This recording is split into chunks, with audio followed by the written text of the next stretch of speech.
Om Jananim Sharadam Devim Ramakrishnam Jagadgurum Padapadme Tayo Shritva Pranamami Muhurmuhu.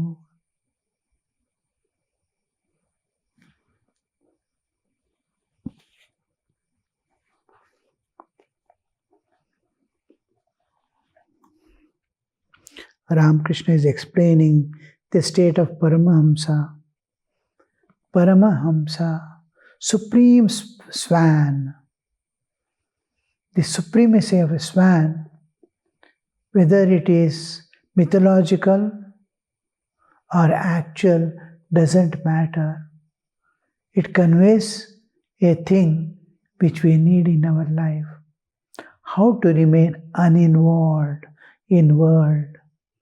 That you are not a part of the karmic load. You need the sufferings. We accept all joys and enjoyments, but we reject suffering. The sufferings and joys of worldly joys, enjoyments, are obverse and reverse of the same coin. You cannot reject one and have the other. One coin is there. I don't want the obverse, I want only reverse, or I want only obverse and not reverse. You cannot say. The head and tail will be there always together. Now, Paramahamsa is where he moves about calmly and joyfully in such a way he doesn't acquire any karma. When do we not acquire karma? Only when we are not doing any actions against the nature, nature's law. I move according to nature's law, then I am not bound by karma. I am constantly evolving. What does nature expect from me? Love all, serve all. It is what nature is doing. She is taking care of every jiva. Wherever life is there, she has supplied already food. She is that perennial supply is there for every life. Just look at the water that we need. Continuous recycling is going on. Every moment, unimaginable amount of water is getting evaporated and then falling somewhere as pure water again in the form of rain. Again, everything, every plant, every tree, every street is washed in rainy season. How continuously every leaf is washed. We cannot imagine. You cannot wash a tree and maintain it. Just like we take bath, let us give bath to all, even mosquitoes and cockroaches, and all the living beings, ants and elephants. Can you wash? Oh, everything will be washed. And that pure water again and again flows down. That jivas will have pure water. So that you can see nature is taking care of everything. Suppose you participate in it, how happy will be nature? Nature is doing it and expecting you to do the same thing. With concern, with love, with care, manage everything. You look at the child growing in the womb, its birth, everything is managed. A wound, healing. You can't do anything. A wound is there, a cut is there. You cannot join that skin with araldite or anything, any adhesive. How the nature, within 3 days, a cut is healed. How it builds up. Everything. You eat food, she digests it. You can't digest. How much of hydrochloric acid will we add to the food to break down? We don't know. We don't know how to add, how much purity, how that exact quantity and everything is maintained. She does everything. She's taking care. Suppose she is healing everyone. Can you heal somebody's wounds, the scars on the heart? How many people hurt others? That wound is formed in the heart. Sickness has come. Can you go and talk a few words of compassion, a few words of consolation, a few words that give them strength? That's what nature does. So at that time you see, and how it is happening? You are seeing something which others are not seeing. Others say, what is it to me? Each one is experiencing their own karma. I cannot help. I don't want to do anything. I will look after myself. Let each look after their own. And now, how that differences you see. So it is seeing as if it is happening to himself, seeing himself in others, seeing himself in what I expect others to do for me, I am doing for others without any expectation. So I am seeing myself is seeing God. Giving love is giving God. God is love. So when this is happening, you can see the soul is evolving. To see God or divine or his own self in others is like Hamsa. The Hamsa Pakshi, the swan, is suppose you keep a liter of milk for it to drink, it will not drink the water portion. Only the whey which separates from the milk when we add acidic things, it breaks down into water, separates from the pure milk, white whey part separates. And that solid thing alone, it puts in the mouth. It is supposed to be moving the mouth. It has sucked the milk, it moves in the mouth. A few times it turns, the water comes out. And it leaves the water there itself. It puts the mouth in the milk, its beak in the milk, and just does. This solid portion it takes away, leaving the water as it is there. How much scientifically true it is, we do not know. But how it takes, how that is, or once upon a time it might have been doing some acidic tendency in the mouth, maybe separating it, and it is able to eat the white, and what will be, same amount of water will be there. Only that white portion is chana, it is taken away. Paneer is taken away, and it eats. Like that, it sees, doesn't see water, but sees the paneer. Like that, one who sees God everywhere, his own self everywhere, divine everywhere, is called Paramahamsa. He sees only divine. The world is an admixture of real and unreal. Satyanritau mithunīkritya lokoyam vyavahara. Satya and Asantya are together. Therefore, this world is presented. If Satya alone is there, you are one with it. Asatya alone is there, then you are not there. Satya and Asatya are together. Satyanritam, Anritam, Mithunīkritya, mixing up these two, the world exists. Because when one becomes multiple, one becomes two, immediately there is two. Once a thing becomes two, one will be negative, one will be positive. They join together to become one again. Then negative and positive. When one becomes two, there is negative and positive. Negative, adharma, positive, dharma. Good, bad, right, wrong, all come into picture. One becomes two, one becomes multiple. Each one is self-centered. I and this appears to him. Now, where can you see?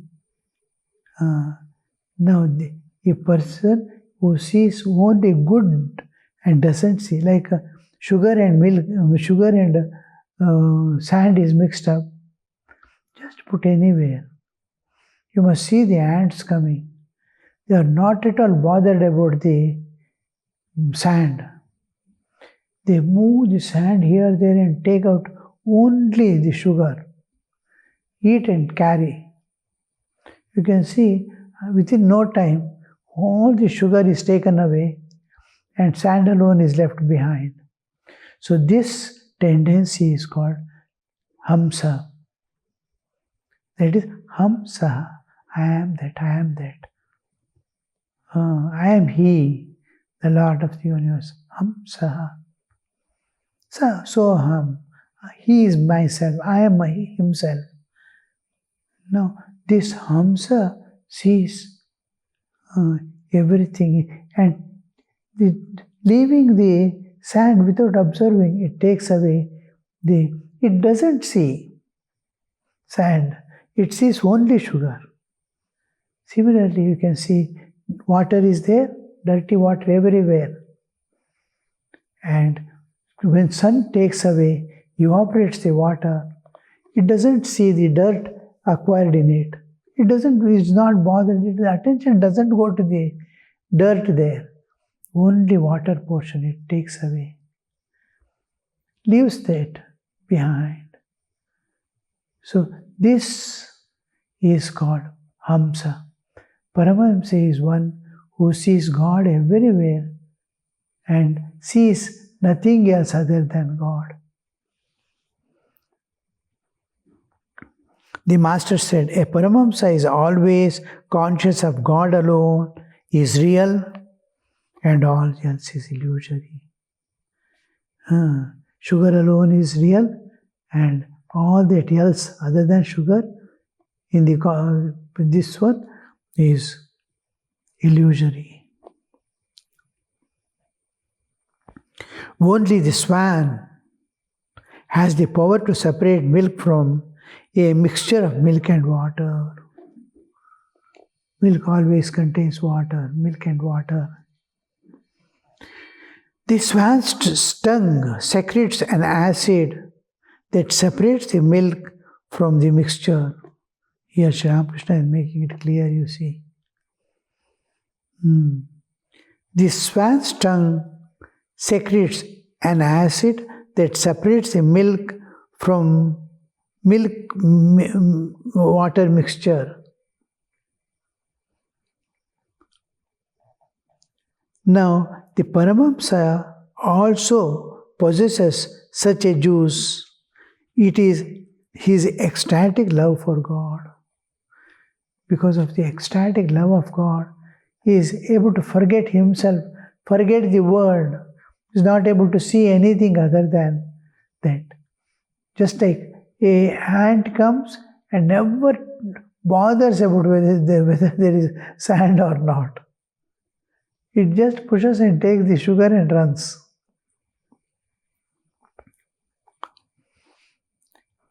It is his ecstatic love for God. Ecstatic love. Ecstatic means immediately you must understand there is no awareness of the world nor of himself, his bodily existence. That separates the real from the mixture of real and unreal. Satyanritam mithuni kritya. lokoyam samsara. This satya and asatya, real and the unreal, is mixed up in this world. You see your own bodily existence. There is Chaitanya, pure consciousness, pure spirit within, and pervading your whole bodily existence. Body is matter. One day it is going to be burnt or buried.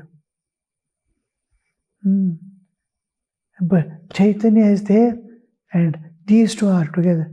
When we see a living man, we don't separate and see, oh, Chaitanya and body.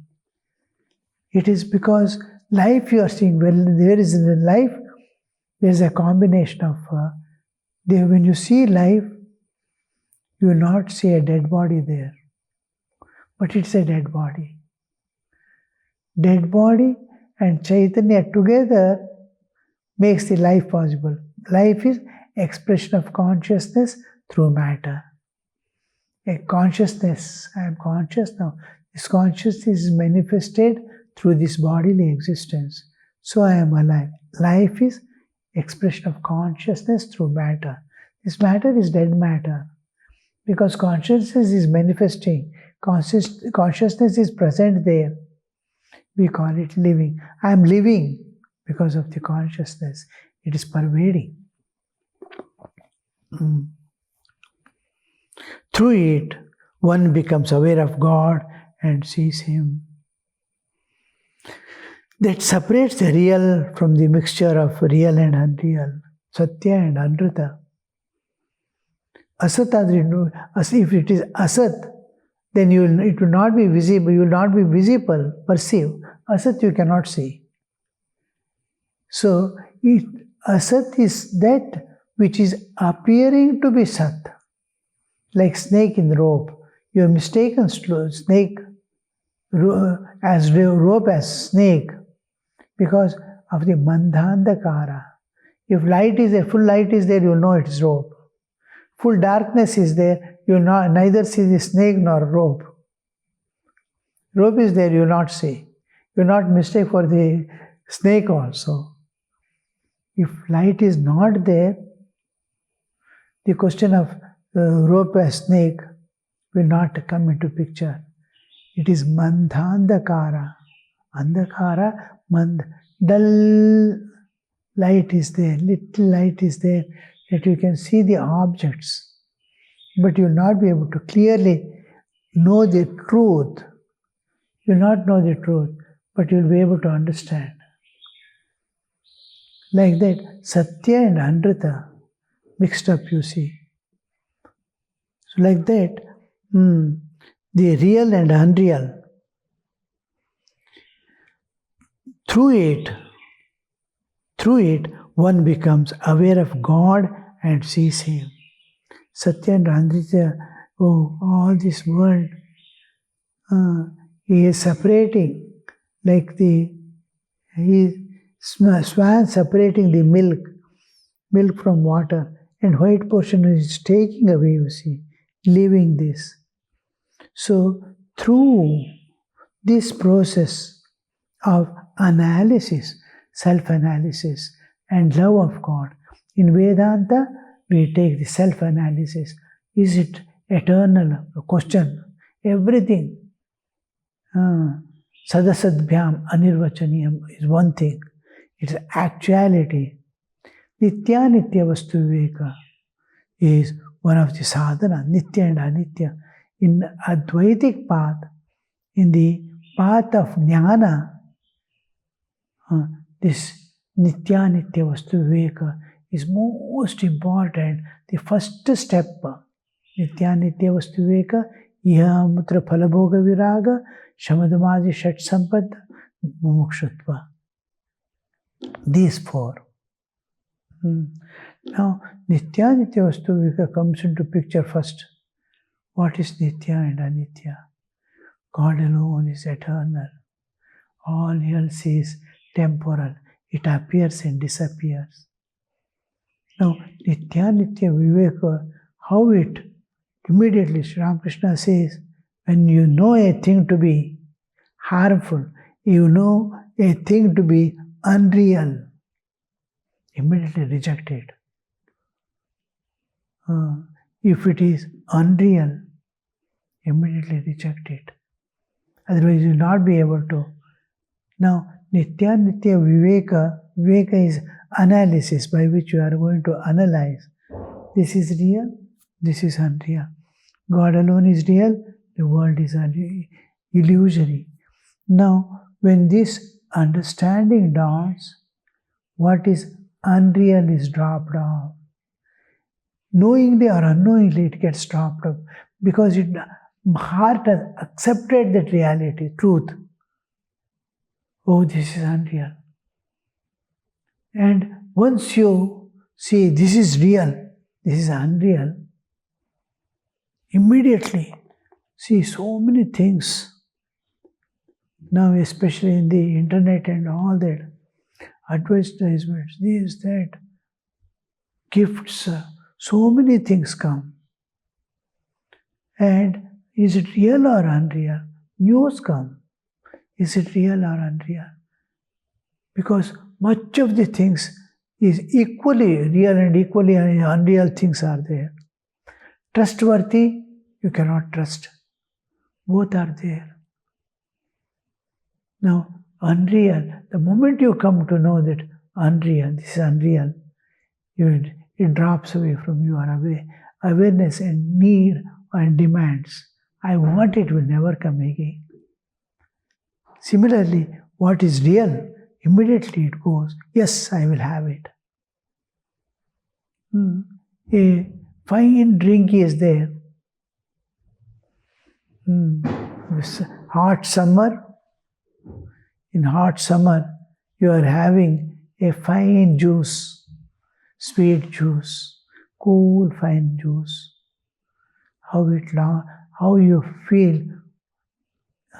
Yes, I need it. I need it. I am hungry. I am thirsty. Weather is bad. I want that. But suppose you know the poison has been added to it. The moment you know there's poison in it, you will no more eat, no more drink, no more take it. It's going to be harmful. It's unreal. It is not the real juice. It is unreal. That unreality, the moment it shines in your mind, it drops away. No, I don't want it. However good it be, I don't want it. So this rejection from Nitya Nitya Vastu Viveka, Viveka is analysis, similarly self-analysis. Who am I? Who am I? What is eternal in this? What is everlasting in this bodily existence? What is going to die away? In mind's thoughts come and disappear, appears, disappears. Mind is now it is there, now it is not there. It has gone somewhere. Chanchalata and asthirata. Mind and everything you see in a different angle. All those which you know to be unreal and constantly changing, you drop away. What is real, what can last forever, that relationship, that is imperishable. Everybody is seeking the imperishable, indestructible, avyaya, nityananda, nitya, everlasting peace, everlasting joy, everlasting, everything I want, everlasting, mukti. Sukha dukha come and go, but I want a sukha which never goes from me and dukkha which never comes to me. So this eternity we are searching, and at one moment, slowly eternity touches you, comes and touches you. Eternity. There is something, immediately you recognize, there is something eternal and I have to attain it. That just a touch of it, a clear understanding beyond doubt, like a thief understanding there is a treasure somewhere, and which is I can go and take it. That all whole nights and nights he will not sleep if he knows there is a treasure somewhere. Similar is our case. If you know the treasure is there in this, it longs to reach it and possess it. So the inner analysis, what is Atman, what is real, what is eternal, is making you clearly seek the Atman and reject the bodily existence. Whole of second chapter of Bhagavad Gita, Arjuna is stricken by grief. Now, with that as the means of introducing the Atman, the eternal God, all that, he takes up that Arjuna's weeping. Why are you weeping like this? What have you brought? What have you seen real in this world? Buddha in similar situation asks someone. Buddha says to one extremely conjuice person, he doesn't want to spend for anything or give away anything for anybody. He is holding, preserving. He gives a needle to him and says, I am giving this to you, preserve this, give me in my next birth. He is also becoming old. Buddha is much younger than him. Buddha says, give me this in the next birth. Next birth, how can I give this? How will I know who you are? And which body will I have? That I am seeking this, preserving this. How will I recognize this again? I may die and getting a new body out. Then Buddha says, you are keeping all this. You are thinking this to be Nitya and keeping it. You are keeping Anitya as Nitya. Analyze. The analysis begins in his mind. What is Nitya and Anitya? All this is going to be ending. Whole thing is going to end. And I should not bother about this thing. Immediately start distributing among the poor. This analysis is going to be lost forever. I put all efforts to gain it. Om Shanti Shanti Shanti Harihi Om Tat Sat Shri Ramakrishna Arpanamastu.